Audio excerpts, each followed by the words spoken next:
आनंदबजार श्रृंखला नहीं श्रीमंदिर प्रशासन कार्यालय बैठक में गुरुत्वपूर्ण प्रस्ताव देला सुआर महासुआर नियोग रात्र पौढ़ नीति जितेबाला हेले भी महाप्रभु मंगला आलती सकाळ 6:30 रे करने प्रस्ताव आनंदबजार श्रृंखला महाप्रभु सल नीतिकांति उपर निर्भर करे। महाप्रभु नीतिकांति सल शेष हेले महाप्रसाद शीघ्र बाहर और भक्त आनंदबजार भोग नेबा परे आनंदबजार गहली कमिब। श्रीमंदिर उपमुख्य प्रशासकों को एभली किछि प्रस्ताव देला सुआर महासुआर नियोग श्रीमंदिर उपमुख्य प्रशासक तथा पुरी जिलापाल अध्यक्षतार अनुष्ठित बैठक में सुआर महासुआर नियोग सभापति संपादक अन्य सदस्य मैंने उपस्थित थे। आनंदबजार में भक्त मैंने किभली श्रृंखलित भाव महाप्रसाद सेवन करेंगे से नहीं बैठक में आलोचना होता। याछड़ा खूब शीघ्र आनंदबजार में अबढ़ार दर तालिका निर्धारित कर श्रीमंदिर मुख्य प्रशासक अरविंद पाढ़ी कहते सुखिला भोग और महाप्रसाद में अलग अलग दुकान में वितरण सहित सेवन करने व्यवस्था कर बैठक में निष्पत्ति होइछि।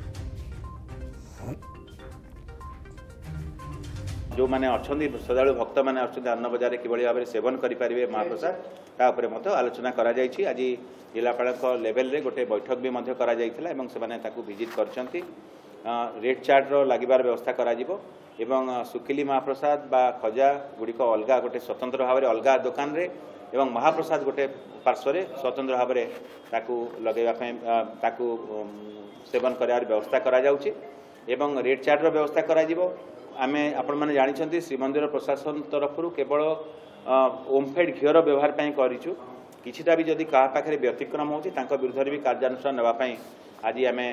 सुआर महासुआर नियोग मनोनयन संपृक्त नियोग सांगे भी वार्तालाप करूँ समस्ते से सहायता देवे बोली कहते से नियम को भी आम कड़ाकड़ी पालन करूँ। नीतिकांति केमती श्रृंखला हम से महाप्रभुंर से आलोचना कराला। नीतिकांति श्रृंखला सी भी आनंदबजार श्रृंखला गोटे सी गोटे भाग गोटे सी नीतिकांति जदि यथाशीघ्र सरीज भोग आमर भोग सरीगला भक्त मान जो भर जो गहल कर रोच मंदिर भितर भोग सरीगला प्रसाद नहीं गले मंदिर खाली से नीतिकांति निहाती शीघ्र सरिया दरकार। द्वितीय कथा जो आमर आनंदबजार जो खजा आ महाप्रसाद जो बिक्री होची खजा दुकान स्वतंत्र जो आम तैयारी सरलानी आसी खजा दुकान मान केमिति जो बाहर सब जो बसी से सब केमी स्थानांतरित होबे से विषय में आलोचना करागला। काठ उपर आमर जो प्रत्येक दिन जो काठ जो जालिनी काठ आम दरकार हो काठ जो मिलूनी